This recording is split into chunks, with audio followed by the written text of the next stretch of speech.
People used to treat me like I was nothing, dismissing my identity as the CEO of Westward Airlines simply because of how I looked. On that day at the airport, I wore a casual outfit, hoping to blend in. Little did I know my unassuming attire would become a focal point for a humiliating incident that shook me to my core. When Karen, the flight attendant, blatantly refused my entry into first class, claiming it wasn't for people like me, I felt an anger rising within me, fueled by years of experience in a world that often undervalued me.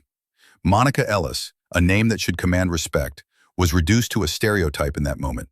Around us, I saw others, faces marked with shock and disbelief, some reaching for their phones to document the absurdity unfolding before them.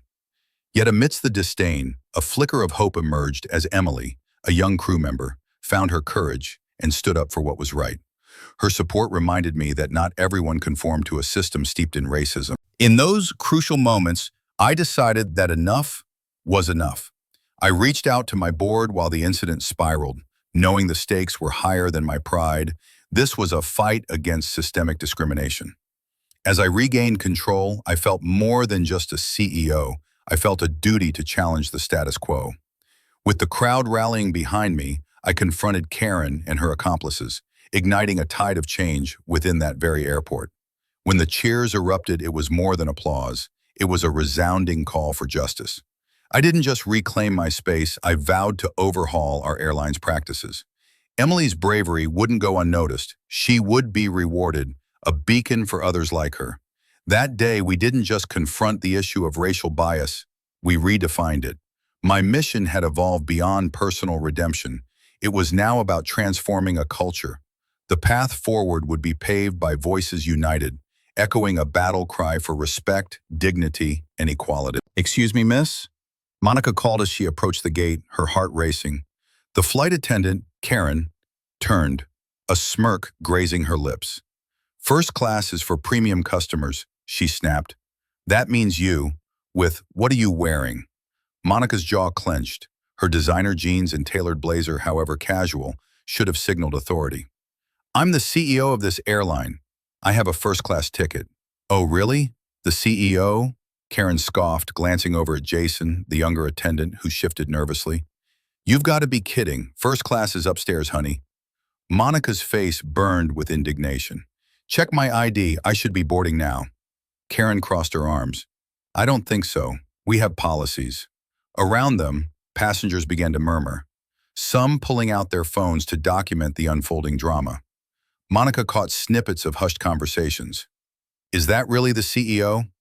She doesn't belong up there. I belong in first class." Monica shot back, her voice trembling with anger and disbelief. "You don't get to dictate my worth based on my appearance." Emily, a young crew member, stepped forward, her gaze steady. "That's not right, Karen. She's telling the truth. I'll check the passenger list." "No need," Karen hissed, eyes narrowing. "She's not going to get special treatment." Monica locked eyes with Emily, daring her to take a stand. "You know this is wrong. You know I'm right." The tension hung thick, a palpable weight of indignation and inequality. And in that moment, Monica felt the power shift. She pulled out her phone, ready to contact her board, fueled by the desire for justice. "Watch this," she whispered, a glimmer of determination igniting within her. The world wouldn't watch idly while she was diminished. Monica Ellis stood at the first-class boarding gate, the familiar rhythm of her heartbeat mingling with the hurried sounds of the bustling airport. She wore a simple black dress, opting for comfort over pretense, her natural hair framing a composed face that carried the weight of her title as CEO of Westward Airlines. Yet today, her confidence collided with disbelief as the flight attendant, Karen, glared at her with an inscrutable mix of disdain and superiority. "Excuse me, ma'am," Karen declared, her tone razor-sharp. "This area is for first-class passengers only. You'll need to move to the economy line." A ripple of silence enveloped the crowd. Monica's initial, simmering astonishment morphed into quiet rage. In that moment, she could feel the heat of injustice surrounding her, energizing the doubt in her mind. Jason, a younger crew member, lingered, unsure, eyes darting between Monica and Karen, revealing his discomfort. Monica's composure cracked under the weight of the moment. She had witnessed the insidious threads of discrimination 1,000 times, experienced it personally in boardrooms and on flights, but the sheer audacity of this public display ignited something deep within. As conversations buzzed around her, half condolences, half giddy expectation, she recognized the truth. This was a pattern, a callous reminder that looking the part did not guarantee respect. A shadow passed across her face as the nearby passengers began recording, their phones capturing the unsettling act of defiance. In that instant, a pivotal thought struck her. No longer could she allow her silence to condone the systemic harm inflicted on her and countless others. Frustration turned into clarity. She had had enough. Stepping closer, Monica spoke with an unwavering voice. This is not how customers, especially those who lead, should be treated. And the air thickened with anticipation. And in that charged moment, she made a silent vow to reclaim her authority, not just for herself, but for those watching, those who had been silenced. Monica stood at the airport entrance, her heart racing, drowning out the mutterings of disbelief and accusation from the flight attendant Karen. This isn't for you, ma'am. First class is for paying customers. Karen's voice dripped with condescension, as if Monica's casual attire erased her identity as the CEO of a billion-dollar airline. Excuse me? Monica's brow furrowed, her voice calm but steady. I believe I have the right ticket. Nearby passengers paused, eyes locked on the unfolding drama. Your type doesn't belong here, Karen scoffed, shoving the boarding list as if to emphasize her claim. Jason, the younger attendant, merely shifted uncomfortably. Let's not escalate this, he murmured, but the edge in his voice betrayed his uncertainty. Monica inhaled deeply, memories of her journey flooding back, the struggles she'd endured, the battles she'd fought. Actually, I'm not just any passenger. I'm Monica Ellis, CEO of Westward Airlines.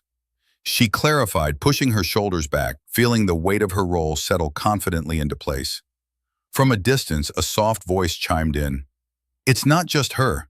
I've seen this happen before. Emily, a trainee, stepped forward, her cheeks flushed with courage. Thank you, Monica replied, gratitude swirling in her gut, igniting a spark of unity. A murmur of agreement rippled through the crowd, igniting the atmosphere with shared outrage. Heads nodded, phones emerged to capture the moment as the hashtag #WestWard began to trend. Call the board, Monica demanded, an unyielding fire igniting within her, the promise of something bigger brewing beneath the surface. Moments later, she received confirmation.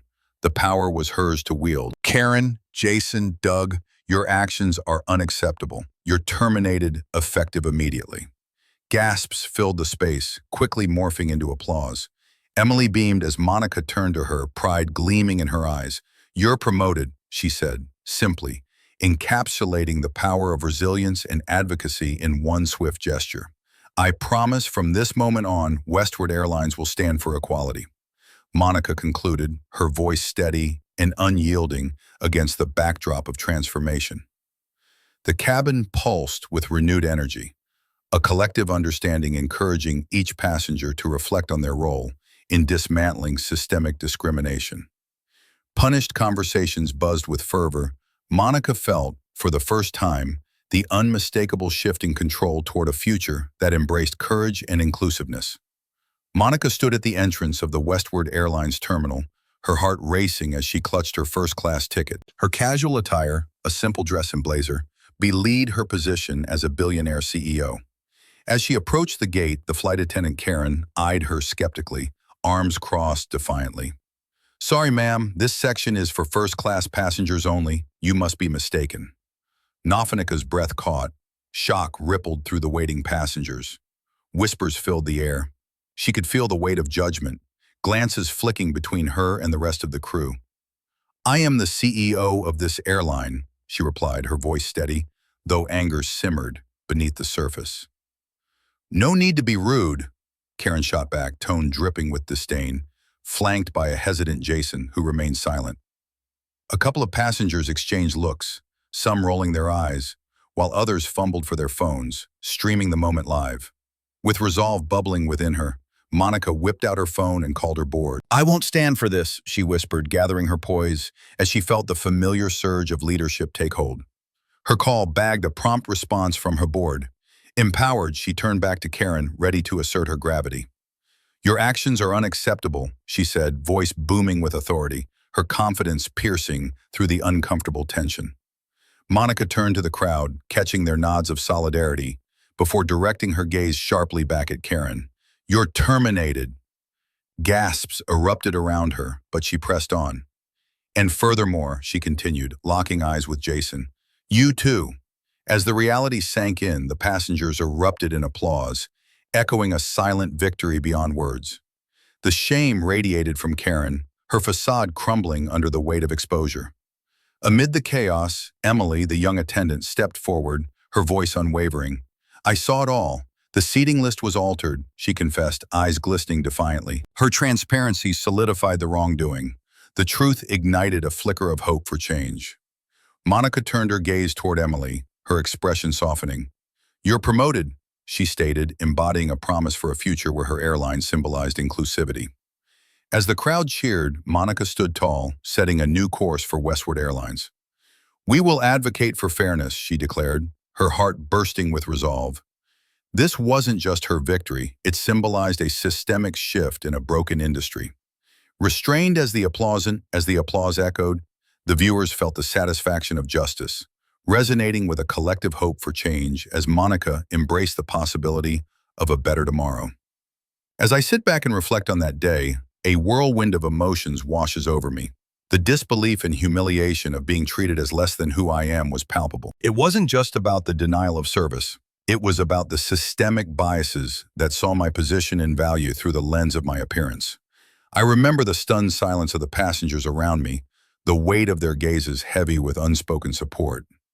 In that moment, I realized that standing up not only for myself, but also for others who faced the same prejudice was crucial. I felt an intensity of strength emerge, transforming vulnerability into power. When Emily, the young crew member, spoke up, it reignited a spark of hope. Change is possible, but it requires all of us to take a stand against injustice.